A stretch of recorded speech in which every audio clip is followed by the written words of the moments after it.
Here we go. Misty has obsessive-compulsive disorder. I'll see something that's just not right. I just have to get up and do it. New husband Brian has attention deficit. I've had ADHD ever since I was a kid, and I have trouble paying attention. You're up there that we never had. With disorders to deal with and 2 boys from Misty's previous marriage, will this new couple survive when twins arrive? What the hell did I get myself into? It's very real now. Go home. Mommy's a basket case. She became like overwhelmed. The intimacy thing is a problem. Dad got sleep last night, Mom not so much so. Hi, baby. My name is Misty Felber Waters. I'm 28 years old. I'm a stay-at-home mom, and in 4 weeks I'll be giving birth to twin boys. Hi, my name's Brian. I'm 24 years old. I'm a warehouser, and I'm nervous, but I'm absolutely excited about the boys coming. Brian and I met in college, and it wasn't love at first sight.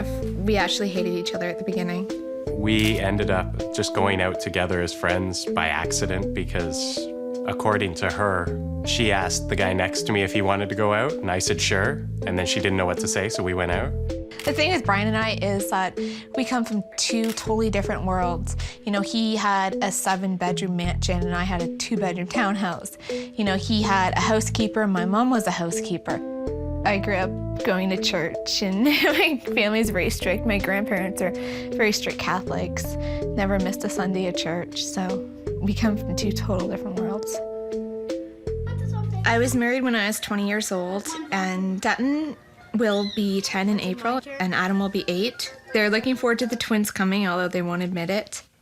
Did we think we'd get pregnant with twins? No. But we wanted 2 babies, and we got it all done in one shot. There's no more kids after this. Despite what Brian thinks. No, we're not going to be having any more children. Every marriage has unique challenges. Brian and Misty's are particularly unique. Both have personality disorders to overcome. Misty has obsessive-compulsive disorder. I have a lot of obsessions. I don't like strings sticking off of things, just little things that really bug me. I'll see something that's just not right, like if it's something out of place, I just have to get up and do it. And if I don't get up and do it, I'll just, be twitchy and just be not a very nice person until that one thing gets done. Brian has attention deficit hyperactivity disorder, commonly known as ADHD. Can I get milk? I've had ADHD ever since I was a kid. I don't hear things the way people say them. I don't remember things the way they happen. And I have trouble paying attention. The ADHD is probably the biggest problem between Misty and I. She hates the fact that I won't remember things. I'll go out to do one thing and end up doing something totally different. Often people with ADHD have the symptom of forgetfulness or disorganization, and this can be very difficult for a spouse or partner to deal with. And often that partner might react by berating the person or being very hard on that person. You tell me, how many times do you change it? Because I've told you this like a million times. But how many times? I think we have to understand that ADHD is a problem with the brain. There's different wiring, and he just might not be able to function as well. we argue a lot about me messing up. It has a lot to do with me. Yeah. This is an awesome picture. That's the before, and this is the now, and this will be the after again. You'll get back down to that. You're so clueless. I'm not clueless. What drives me nuts about Brian is he just walks around and I think he's actually in his own world and oblivious to everything around him. Like, I'm pregnant. I have a million complications. I have like 5 appointments a week and he just says, oh, the babies are coming soon. I haven't been able to do housework for a long time. And I really don't like the way Brian does the housework. He doesn't really have any standards as far as cleaning goes. And it might be fine for other people, but I'll notice little things like little cobwebs or little specks of dirt on the wall. No. It sometimes bothers me that I will spend like a lot of time really trying to make this house look good. And the response that I get when I'm finished is, why is this still dirty? Or why is this not done right? It's not funny. Come on. Brian's very emotional. He gets upset very easily. Like, he gets sad very easily. Stop it. Or if you tease him, he can't always take a joke. I'm tired because my wife made me vacuum yesterday and I worked today. He's very touchy too. He always wants to touch me or hug me or kiss me, and sometimes, especially being sick during his pregnancy, I just say get lost, and he doesn't take it that nicely, but I'm not worried about having to take care of the 2 babies. What? I'm worried about having to teach Brian everything while I'm taking care of the 2 babies. I still want to be involved in everything. You can't just say, Brian's never had a baby. He doesn't know how to do this, so I'm just going to not let him do anything. No, but you're going to have to learn. No, and I expect that. For Misty and Brian, the moment of truth is here. Tomorrow at 7 a.m., she is scheduled to be induced. We're all set.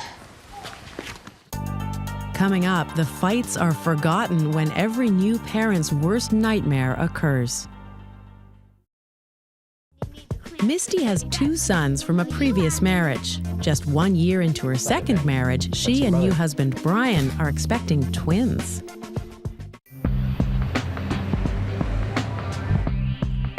During the labor and delivery, I see myself being very cool, very helpful, very attentive. Misty sees me that I'm going to pass out. To have 1 baby is one thing, but then to know that all of a sudden you're having 2 babies and there's 2 babies you have to care for with somebody who's never even seen a newborn, and you still have 2 more to care for, it's a bit much. I like to be in control of things, and throughout this pregnancy, I haven't been in control of anything. 6 hours after being put on oxytocin to induce labor, things are moving slowly.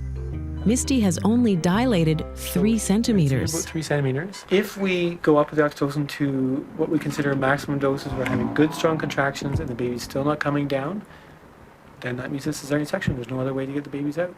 Yeah, I'm really disappointed. I don't want to have a C-section. It would have been fine if I just came in and had one, but if I have to go through all this and then have one, it's not that much fun. Brian and Misty's wish for things to go faster is granted.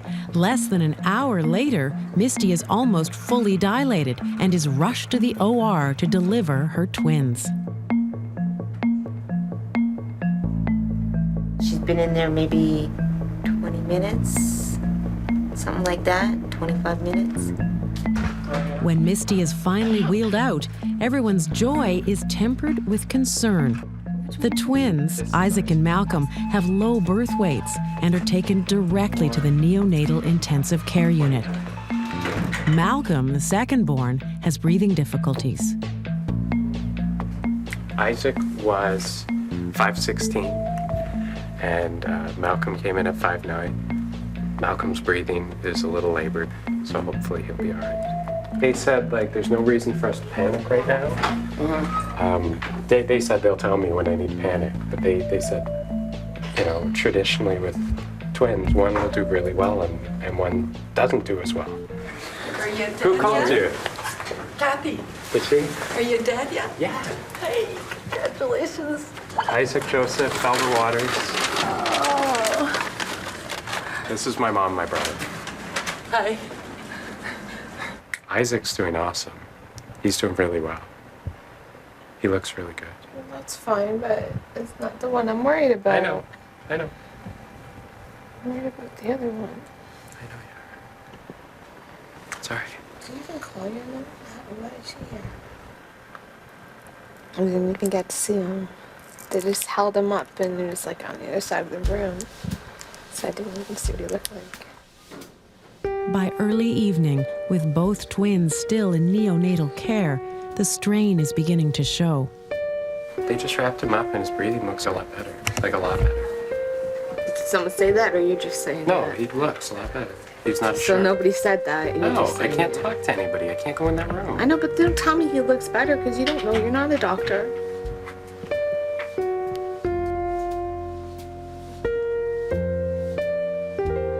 To be honest, I really don't know how to handle Misty when she's anxious or overly emotional. I'm more of a person that I'll wear my emotion on my sleeve, and I want to talk about things, and she likes to be more withdrawn. She likes to be the rock.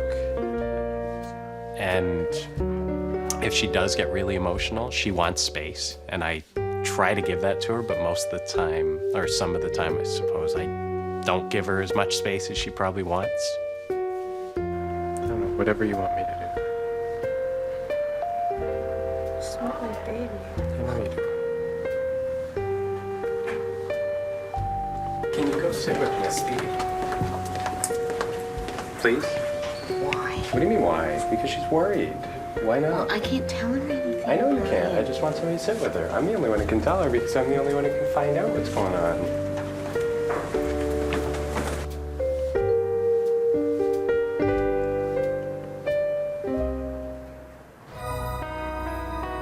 Three hours after Isaac was taken to the neonatal intensive care unit, Brian and Misty get to hold their firstborn son. Okay. No, don't eat the blanket.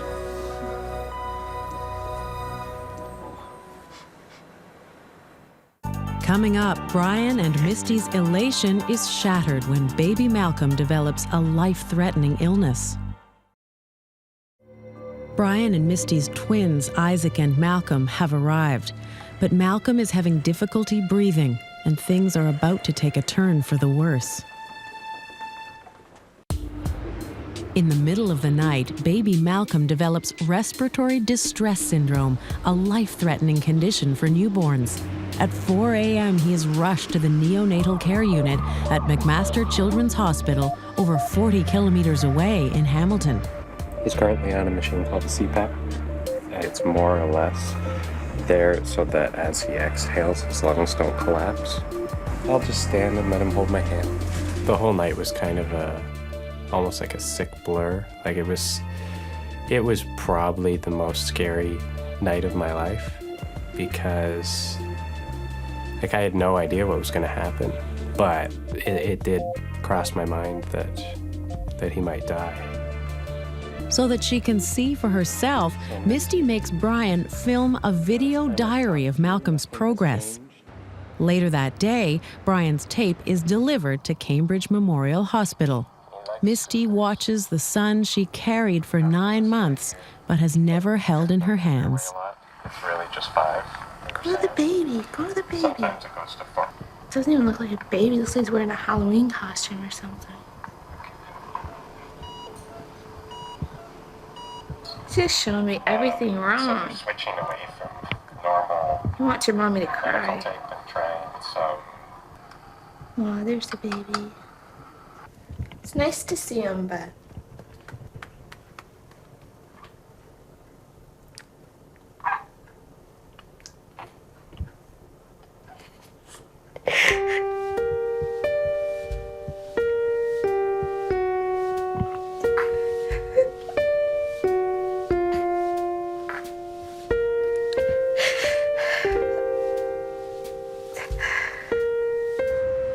For the next week, Brian stays by his tiny son's side in Hamilton, making daily trips back to Cambridge to comfort Misty. Hamilton's Ronald McDonald House offers a grateful Brian overnight accommodation. 6 days after she gave birth to him, Misty gets to hold her second-born son, Malcolm, for the first time. That's Malcolm right here.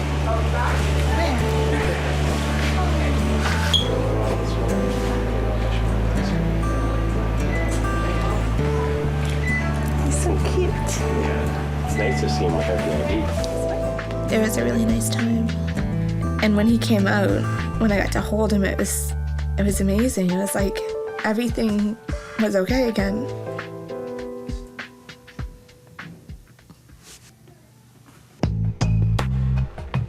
Over the next 2 days, Malcolm's respiratory distress symptoms disappear. A day later, he's gained enough weight to finally be allowed home. Bye. 9 days after they were born, the new twins arrive home. Look who we brought home. Malcolm? Well, everybody. My mom's coming on the 18th, and she's gonna stay for 2 weeks with us. So she'll be here when I have the babies, and then she'll be here afterwards for a week and a half too. Coming up, Misty and Brian pray the worst is behind them, but it may be just beginning. You were choking him. Brian and Misty have survived the difficult birth of their twins. Can they survive handling 4 boys under the age of 8? Well, I'm just rearranging, so I got some room, though. What? Just the mugs that are stuck up top that we never touch. Yeah, but I'm the one who has to reach the stuff. Yeah, I know. It's all the stuff that we don't, like, these are all mugs that are up there that we never don't, touch. please. Don't do what? Anything. Just put them back. Okay? There are things about Misty that bug me. It bugs me that she likes to be in control of everything. I don't understand what you're doing. It bugs me that she has little to no confidence in me for taking care of these babies. I think he can do things if he tries. He just doesn't try because he knows I'll do it if he doesn't. So I think he's kind of relying on me to pick up his slack or to do everything that he doesn't know how to. What were you trying to do, Brian? Mom. Nothing. You better ask Brian if he's going to church tomorrow. Brian, are you going to church tomorrow? Oh, that's brother. Brian, are we going to church tomorrow? We've been arguing a lot since babies came home. Most of it's my fault. Brian, What? I showed you how to do up a diaper. I know, and that's what I did. I find myself getting more frustrated with Brian since we had the babies. There's not really a relationship with me and Brian right now. It's kind of me, Brian, and the 4 kids. He needs to go up higher on your shoulder. I've told you, I've been unsuccessful with the shoulder attempt. There was the one night where I kind of threw a big fit. I knew I was overtired and I wasn't doing it right, and I was being told, "Why are you doing that? That's not right." And it was stressing me out worse. And then I think Misty said something about you're hurting the baby or something like that. And I just lost it. I just couldn't do it anymore. Since that, I came to a realization that I was just being a jerk, total jerk for no reason. And I love my wife. I don't want to start fights, but I was. I was slightly excited to go back to work, to be honest. It was nice to get back to something that was structured and normal. The first couple days were just exhausting, though. Most of my work is heavy lifting. By the end of the day, I was just beat, like physically beat.